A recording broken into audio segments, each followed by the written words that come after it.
سلام فتوتي فيلم لومي حزالكم زمت أخو زانتا حدا سبعين سبيتن نلقاو زخري إلوم زغرسوو ناي صوتاو ركب فيديو بزي فلات بتكنولوجيا بيلو ناب كلهم فلاتهم مستزرقحة زقاتم مسحقن تسانبدن فتسا مزحزة فيلميو نقولو زرزر زانتا كسا موداتا تخطاتلوني إزي فيلم بزعبو آنين ساب آيا جين زبهالو أب لوس أنجلس سنبرو دمسيو كلتا قول علوهم أتي أما جمرتا زنبرم وعوع ناي فقري هيوت حجي بسنك سرحن معباي قولعون نابتي ምናልባት ሓሙስ ግዜ እንተረኸብና ዝብል ናይ በደፍ ህይወት ተቀይሩ ኣሎ ኣኒ who's your mommy ዝብል ብዛዕባ ተዓባብያ ቆልዑ ዝጽሓፈሉ ብሎግ ኣለዋ እዚ ብሎግ እዚ ብሓደ ፓይፐር ብራዘርስ ዝበሃል ዓብይ ናይ ቆልዑ ትካል ንኽዕደግ ኣብ መስርሕ እዩ ዘሎ ጀይ ድማ ናይ ሙዚቃ ስራሕ ዝነጥፍ ኮይኑ ንሰባት ሙዚቃ ዝተመለየ ኣይፓድ ከም ህያብ ናይ ምሃብ ልማድ ኣለዎ እዞም ክልተ ነገራት ናይ ኣኒ ስራሕን ናይ ጀይ ኣይፓድን ህያብን ኣብዛ ለይቲ እዚኣ ዓብይ ቅልውላው ክፈጥሩ እዮም እቲ ፊልም ኣኒ ኣብ ብሎጋ ሰብኣይኪ ንፈለማ እዋን ጥራሕ ነብሲ ክዝረአየላ መዓልቲ ትዝክሩ ዶ እናበለት ከተሰንቱ ከላ እዩ ዝጅምር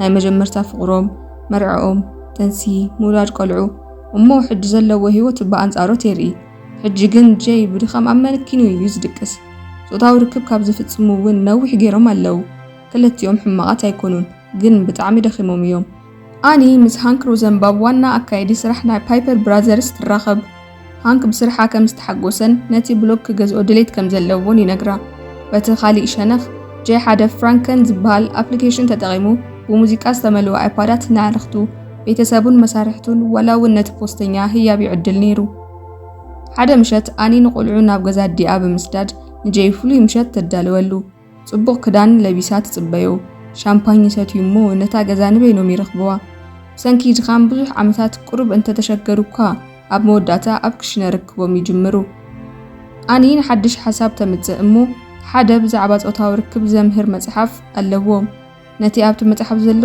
ኩሉ ዓይነት ርክብ ክፍትንዎ እንከለው ብኣይፓድ ካሜራ ገይሮም ቪድዮ ክቐርጽዎ ይውስኑ ተኪላ ምስ ተእናሰተዩ ጀይ ንካሜራ የዳሉ እሞ ንርእሱ ፕሮፌሰር ጀይ ሰበይቱ ድማ ጽብቕቲ ሰበይቲ እናበለ ይፋለጥ እሞ ን3 ሰዓታት ዝጸንሐ ቪድዮ ይቐርጹ ድሕሪ 3 ሰዓት ኣኒ ነቲ ቪድዮ ክድምስሶ ትነግሮ ጀይ ግን ኣይክርስዖን እየ ይብል ግን ኣይደምሰሶን ንጽባሒቱ ንግሆ ናይ ጀይ ፍራንክን ኣፕሊኬሽን ገዛ ርእሱ ኣፕዴት ይገብር እሞ ነቲ ሓድሽ ዝተቐረጸ ናይ 3 ሰዓት ጾታዊ ቪድዮ ጀይ ህያብ ናብ ዝሃቦም ኩሎም ኣይፓዳት ይዝርግሖ እዚ ቪድዮ ናብ መን ከይዱ ናብ ኣዕርኽቶም ሮቢን ተሰን ናብ ኣደ ኣኒ ናብቲ ሮቢ ዝበሃል ፖስተኛ ናብ ሓደ መሳርሕቱ ከምኡውን ናብቲ ኣኒ ውዕል ክትገብረሉ ዝደለይት ዋና ኣካይዲ ፓይፐር ብራዘርስ ዝኾነ ሃንክ ሮዘንባም ኣኒ መግለጺ ክትህብ ኢላ ጀይ ሓደ ኣይፓድ ንሃንክ ሂብዎ ነይሩ እዩ ጀይ እዚ ዝፈለጠ ሓደ ዘይፈልጦ ቁጽሪ ስልኪ ቪድዮኹም ፈትየዩ ኣለኹ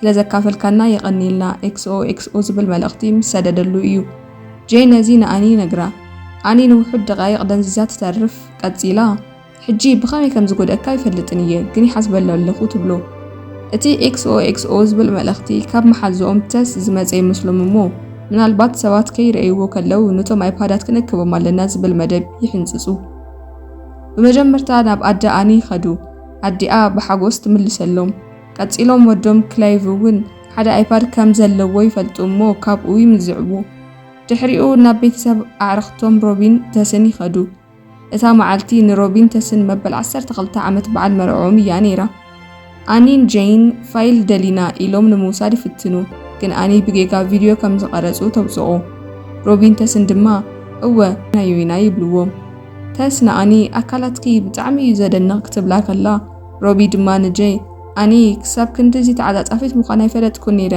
ብጣዕሚ ጽቡቕ ቪድዮ እዩ ኢሉ የመጉሶም ሮቢ ነቲ ኣይፓድ ክህቦም ክብል ካብ ስሩ እዩ ኣውፂኡ ሂብዎም ሽዑ እቶም ኣርባዕቲኦም ጀይ ኣኒ ሮቢ ተስ ኮይኖም መን ኣይፓድ ከም ዘለዎ ክትዝርዝሩ ከለው ስም ሃንክ ሮዘንባም ይለዓል ኩሎም ይስንብዱ ተስ ሓብታ ንሃንክ ዕምበባ እትሸጠሉ ስለዝኾነት ኣበይ ከም ዝነብር ትፈልጥ እያ ኣርባዕቲኦም ናብ ገዛ ሃንክ የቕንዑ ኣኒን ጀይን ንህፃናት ወፈያ ንእክብ ኣለና ብዝብል ጉልባብ ማዕጾ ሃንክ ኳሕኳሕ ኢሎም ይኣቱ ሰበይቱ በዓልቲ ገዛን ደቁን ኣብቲ ቀዳመ ሰንበት ኣይነበሩን ሃንክ ሄቪ ሜታል ሙዚቃ እናሰምዐ ናይ 50 ዓመት ኣረጊት ስኮች ይሰቲ ነይሩ ኣኒ ንሃንክ ከተዘናግዖ ከላ ጀይ ድማ ኣብቲ ገዛ ነቲ ኣይፓድ ከናዲ ጅምር ግን ኣርየል ምስ ዝተባህለ ዓብይ ከልቢ ሃንክ ይገጣጠም እሞ ኣብ ባኞ ይዕጾ ኣብዚ ግዜ ሃንክ ንኣኒ ናብ ሓደ ስውር ክፍሊ ወሲዱ ዝተፈላለዩ ኣቑሑትን ስእልታትን ይርእያ። ናይ ኮኬን ዕፀ ፋርስ እውን ይቕርበላ። ኣኒ ከተዘናግዑ ኢላ ትቕበሎ።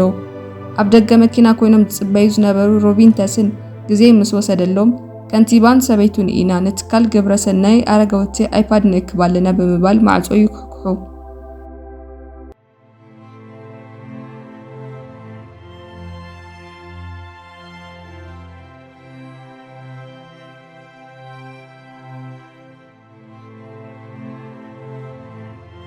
ሃንክ ብሓሳቦም ተሓጒሱ ነቲ ኣይፓድ ሂቦም።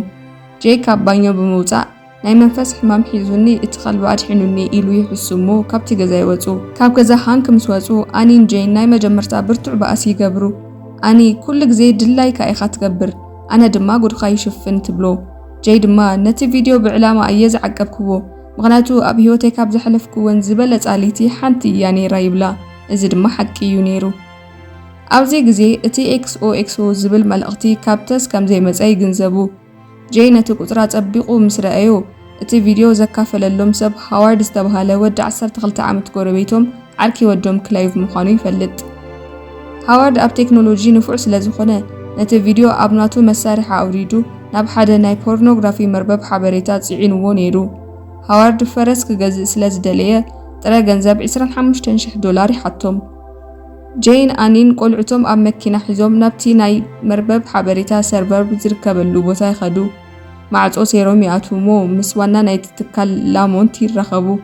ሰበይቲ ላሞንት ፈታዊት ናይቲ ኣኒት ጽሑፎ ብሎግ ስለ ዝነበረት ሰብኣያ ነቲ ቪድዮ ክድምስሶ ተእምኖ። እንተኾነ ግን ኣኒን ጄይን እቲ ዝሰበርዎ ማዕጾ $15,000 ክኸፍሉ ይግደዱ። ኣብ ገዛ ምስ ተመልሱ ጄይ ድሕሪ ፍርቂ ለይቲ ብኮምፒተሩ ገይሩ ናይቲ ፖስተኛ ኣይፓድ ካብ ርሑቕ ክድምስሶ ከም ዝኽእል ይፈልጥ። እዚ ሓበሬታ ቅድሚ 12 ሰዓታት እንተዝፈልጦ ነይሩ እዚ ኩሉ ሽግር ኣይምመፀን ነይሩ። ንጽባሒቱ ንግሆ ናይ ወዶም ክላይቭ ናይ 4ይ ክፍሊ ምረቓ እዩ። ኣኒን ጄይን ድቃስ ዘይብሎም ድኻም እናተሰምዖም ስድራ ቤቶም ሒዞም ናብ ቤት ትምህርቲ ይኸዱ። ሃዋርድ ነቲ መወዳእታ ቅዳሕ ናይቲ ቪድዮ ንጄይ ይህቦ። ክላይቭ እንኳዓርከይ ስለ ዝኾነ ምንትዩ ኢለየ ዝህበካ ዘለኹ ይብሎ። ኣብቲ ስነ ስርዓት ምረቓ ክላይቭ ንመማህርቱ ዘዳለዎ ቪድዮ 1 ዝብል ስም ሂብዎ ነይሩ። ጄይን ኣኒን ድማ ነቲ ኣብ ኣይፓድ ዝነበረ ቪድዮ 1 ኢሎም ከም ዝሰየምዎ ብድገት ይዝክሩ። ጄይ እቲ ቪድዮ ናይ መርዓ ቪድዮ ኣብ ክንዲ ናይ ቆልዑ ቪድዮ ከይኸውን ኢሉ ካብ ልዕሊ በረንዳ ናይቲ ቤት ትምህርቲ ዘሊሉ ናብ ላፕቶፕ ናይ ክላይቭ በፂሑ ይዕርዮ። እንተኾነ ግን ኣብዚ ጉድኣት ይወርዶ። ኣብ መወዳእታ ኣብቲ ስነ ስርዓት ኮፍ ኢሎም ከለው ጄይን ኣኒን ልባዊ ዕላል ይገብሩ። ኣኒ ጄይ እዚ ኩሉ ጸገም ንምፍታሕ ዋላ ዝኾነ ይገብር እዩ፣ ኣብ ጸገም ክኣቱ ከለኹ ብዘይክኡ ዝደልዮ ሰብ የለን ትብል። ጄይ ድማ ብልግሳን ብሓልዮታን ከም ዝሕበን ይነግራ። ንነዊሕ ግዜ ተረሲዑ ዝነበረ ሓቀኛ ርክቦም እንደገና ይሕደስ። በታ ምሸት ነቲ ናይ 3 ሰዓት ቪድዮም ቁሩብ ይርእይዎ እሞ ብጣዕሚ ጽቡቕ ከም ዝነበረ ይግንዘቡ። ብድሕሪኡ ግን ብኡንኡ ይድምስስዎ። እንተወሓደ ንሓደ ሰሞን ብዛዕባኡ ከይሓስቡ ይውስኑ። ዛንታና ኣብዚ ይዛዘም። እዚ ቪድዮ እንተደኣ ፈቲኹሞ ቻነልና ሰብስክራይብ ምግባር ከምኡውን ላይክን ኮሜንትን ብምግዳፍ ክትተባበዑን ብኽብሪ ሓትት ይቐኒልና።